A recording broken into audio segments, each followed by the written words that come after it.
ನಿಮ್ಮ close friend ನ ಇನ್ನೊಬ್ಬ ಫ್ರೆಂಡ್ ಗೆ ಪರಿಚಯ ಮಾಡ್ಕೊಡ್ತೀರಾ? ಈ ವಿಚಾರ ಕೇಳಿದ್ರೆ ನೀವು ಕೂಡ ನಿಮ್ಮ ಕ್ಲೋಸ್ ಫ್ರೆಂಡ್ ನ ಇನ್ನೊಬ್ಬ ಫ್ರೆಂಡ್ ಗೆ ಪರಿಚಯ ಮಾಡಿ ಕೊಡುವುದಿಲ್ಲ. ನಿಮ್ಮ ಕ್ಲೋಸ್ ಫ್ರೆಂಡ್ ಅವನ್ಗೆ ವಿಟಮಿನ್ ಎಂ ಚೆನ್ನಾಗಿರುತ್ತೆ ಅಂತ ಅನ್ಕೊಳ್ಳೋಣ, ಅದನ್ನ ಇನ್ನೊಬ್ಬ ಫ್ರೆಂಡ್ ಯಾರೊಬ್ಬ ಬಂದ್ ಪರಿಚಯ ಆಗ್ತಾನೆ ಅಂತ ಅನ್ಕೊಳ್ಳೋಣ, ಅದು ನಿಮ್ಮ ಕ್ಲೋಸ್ ಫ್ರೆಂಡ್ ಗೆ. ಆಗ ಅವನೇನ್ ಮಾಡ್ತಾನೆ, ಅವ್ನ ನಂಬರ್ ಹೆಂಗಿದ್ರು ಶೇರಿಂಗ್ ಆಗುತ್ತೆ. ನಂಬರ್ ಶೇರ್ ಆದ್ಮೇಲೆ ಗುರು ಆರಾಮ, ಹೆಂಗಿದೆ ಗುರು, ದಮ್ಮಡೇನ, ಅಡ್ಡಕ್ ಬಾಗ್ರು, ಟೀ ಕುಡಿಯೋಣ ಅಂತೆಲ್ಲ ಇದೇ ತರ ಫ್ರೆಂಡ್ಶಿಪ್ ಜಾಸ್ತಿ ಆಗ್ತಾ ಒಂದ್ ಸರ್ಟನ್ ಪೀರಿಯಡ್ ಅಲ್ಲಿ ಫೋನ್ ಮಾಡೋದು. ಗುರು ಏನಿಲ್ಲ ಗುರು, ಅರ್ಜೆಂಟ್ ಯಾವ್ದೋ ಒಂದು ಬ್ಯಾಂಕ್ ಹೋಗಿದೆ, ಅಮೌಂಟ್ ಬರ್ಲಿಲ್ಲ, ನಂದೇನೋ ಅಕೌಂಟ್ ಏನೋ ಪ್ರಾಬ್ಲಮ್ ಆಗೋಬಿಟ್ಟಿದೆ, 1000 ರೂಪಾಯಿ ಇದ್ರೆ ಕಳ್ಸು ಗುರು, ಕೊಡ್ತೀನಿ ಅಂತ ಹೇಳ್ತಾನೆ. ಅವಾಗ ಅವನೇನ್ ಮಾಡ್ತಾನೆ, ವಿಟಮಿನ್ ಎಂ ಚೆನ್ನಾಗಿರೋ ಫ್ರೆಂಡ್ ಅವನು ದುಡ್ಡು ಕಳಿಸ್ತಾನೆ, ಮತ್ತೆ ಇನ್ನೊಂದ್ಸಲ ಟೋಕನ್ ಹಾಕೊಳ್ಳೋದು. ಬರೀ ಇದೇ ತರ ಟೋಕನ್ ಹಾಕೊಳ್ಳೋ ಬುದ್ಧಿನೇ ಜಾಸ್ತಿ ಇರ್ತದೆ ಕೆಲವ್ರಿಗೆಲ್ಲ. ಆತರನೇ 106 ಸಲ ಟೋಕನ್ ಹಾಕೊಂಡ್ಮೇಲೆ ಅವಾಗ ಒಂದ್ ಬುದ್ಧಿ ಬರುತ್ತೆ, ಓ ನನ್ ಮಗ ಟೋಕನ್ ಗಿರಾಕಿ ಗುರು, ಹುಷಾರಾಗಿರ್ಬೇಕು ಅಂತ. ಅದಕ್ಕಾಗಿ ಹಲವಾರು ಜನ ಯಾವ್ದೇ ರೀತಿಯಿಂದ ಅವರ ಕ್ಲೋಸ್ ಫ್ರೆಂಡ್ ನ, ಎಸ್ಪೆಷಲಿ ವಿಟಮಿನ್ ಎಂ ಚೆನ್ನಾಗಿರುವ ಫ್ರೆಂಡ್ಸ್ ನ ಯಾವುದೇ ಕಾರಣಕ್ಕೂ ಇನ್ನೊಬ್ಬ ಫ್ರೆಂಡ್ ಗೆ ಪರಿಚಯ ಮಾಡಿ ಕೊಡುವುದಿಲ್ಲ. ಅಕಸ್ಮಾತ್ ಪರಿಚಯ ಮಾಡ್ಕೊಟ್ರೆ ಇದೇ ತರ ಎನ್ಕ್ಯಾಶ್ ಮಾಡಿಕೊಳ್ಳುತ್ತಾರೆ.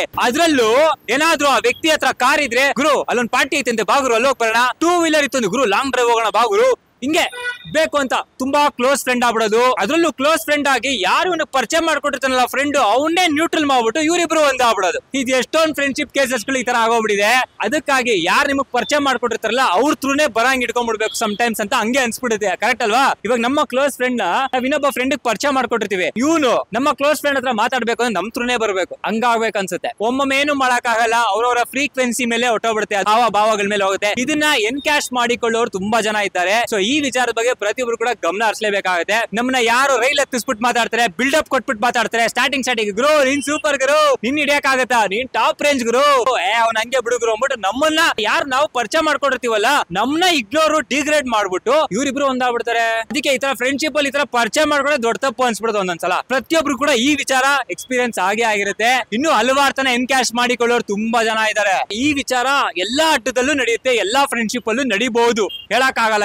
ಇದು ಆಕ್ಚುಲಿ ನಮಗ್ ತುಂಬಾ ಪರಿಚಯ ಇರ್ತಕ್ಕಂತ ಒಬ್ಬ ವ್ಯಕ್ತಿಗೆ ಆಗಿರ್ತಕ್ಕಂತ ಒಂದು ವಿಚಾರನ ನಮ್ಮ ಬಳಿ ಶೇರ್ ಮಾಡ್ಕೊಂಡಿರ್ತಾನೆ. ಆ ವಿಚಾರ ನಿಮ್ಗೆ ಶೇರ್ ಮಾಡುವ ಒಂದು ಪ್ರಯತ್ನ ಮಾಡಿರುತ್ತೇವೆ ಅಷ್ಟೇ. ಅದು ಬದಲಾಗಿ ಎಲ್ಲಾ ಫ್ರೆಂಡ್ಸ್ ಇದೇ ತರಾನೇ ಮಾಡ್ತಾರೆ, ಪ್ರತಿಯೊಬ್ರು ರೋಲ್ ಕಾಲ್ ಹಾಕೋತಾರೆ, ಪ್ರತಿಯೊಬ್ರು ಎನ್ಕ್ಯಾಶ್ ಮಾಡ್ಕೊಂತಾರೆ ಅಂತ ನಾನು ಹೇಳ್ತಾ ಇಲ್ಲ. ಸ್ವಾರ್ಥಿಗಳು ಜಾಸ್ತಿ ಇರೋ ಫ್ರೆಂಡ್ಶಿಪ್ ಅಲ್ಲಿ ಸ್ವಾಭಿಮಾನಿಗಳು ಕೂಡ ಇದ್ದೇ ಇರ್ತಾರೆ. ಅದಕ್ಕಾಗಿ ಜಸ್ಟ್ ಒಂದು ಜನರಲ್ ವಿಚಾರ ಪ್ರತಿಯೊಬ್ರಿಗೂ ತಿಳಿಸೋ ಒಂದು ಪ್ರಯತ್ನ ಮಾಡಿರ್ತೇನೆ. ಅದು ಬದಲಾಗಿ ನಾನು ಯಾರಿಗೂ ಟಾರ್ಗೆಟ್ ಮಾಡಿ ಇಲ್ಲಿ ಹೇಳ್ತಾ ಇಲ್ಲ, ಜಸ್ಟ್ ಒಂದು ಜನರಲ್ ಅಪ್ಡೇಟ್ ಆಗಿರುತ್ತೆ. ಮಾತಾಡಿದಲ್ಲಿ ಯಾರಿಗಾದ್ರೂ ಹರ್ಟ್ ಆಗಿದೆ ದಯವಿಟ್ಟು ಕ್ಷಮೆ ಇರಲಿ. ಮತ್ತೆ ನಿಮ್ ಮುಂದೆ ಬರ್ತೀನಿ. ಅಲ್ಲಿವರೆಗೂ ನಮಸ್ಕಾರ.